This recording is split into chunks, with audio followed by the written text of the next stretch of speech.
Hi everyone, my name is Michael and I work for Tableau. And for the past year, I've partnered with the New Hampshire Department of Education to produce a newly revamped iExplore and iReport.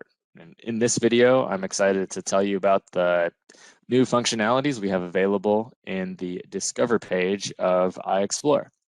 The Discover page is the third page you can see in iExplore here, accessible by this button.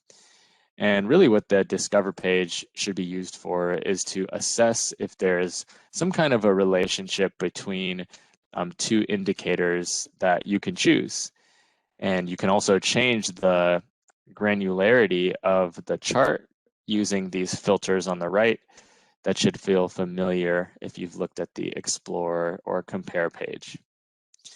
Okay, so we can start by selecting an indicator for our x-axis. So let's say we click on the drop down and decide we want to take a look into finance. So we'll click on finance here.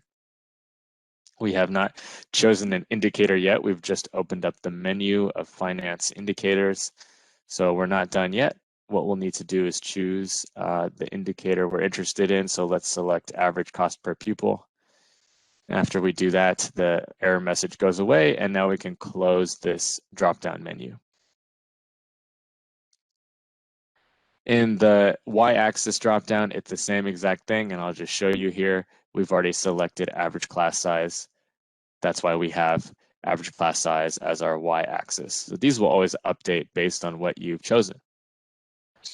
One thing about this menu that maybe doesn't feel so familiar is that you do have to close it after you're done. So sometimes we're used to menus just closing. As soon as we click on something, here you're gonna have to click on that close to actually see the chart. At this point, we could stop here and hover over any of these points to figure out which of these points are schools, what their exact values are for average cost per pupil and average class size, and basically just get a little bit more information about a specific data point. So these are called tooltips or hover overs. So you'll see these in a lot of the rest of the pages in iExplore. All right, you also get a little information here about the Pearson R value. This tells you how strong the correlation is across the two indicators. And it's a little nice eye icon to tell you more about what does Pearson R value even mean and what kind of values indicate a strong or weak correlation. So this is pretty helpful if you're not really familiar with the Pearson R value. All right, lastly, we can change these filters to reduce the data in the scatter plot down to, maybe what's more interesting or relevant to us. So let's say we just wanted to look at districts.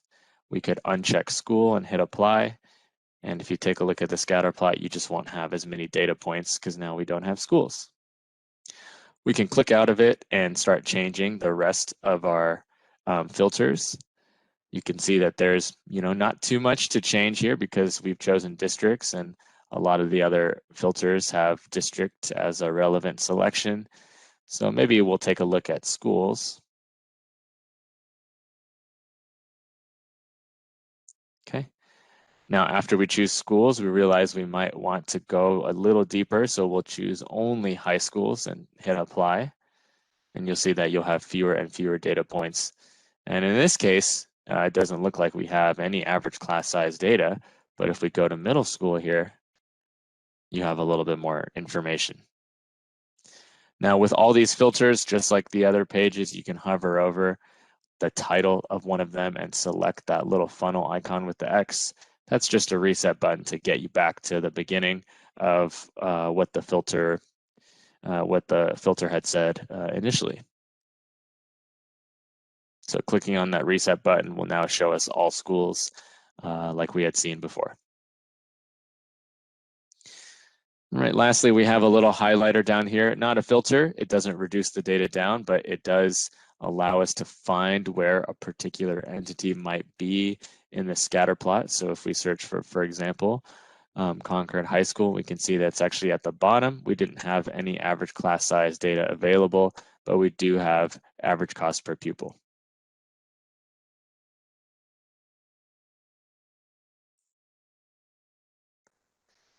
All right, that about covers it. So thanks for listening, and hope you feel good about what you can do on this page.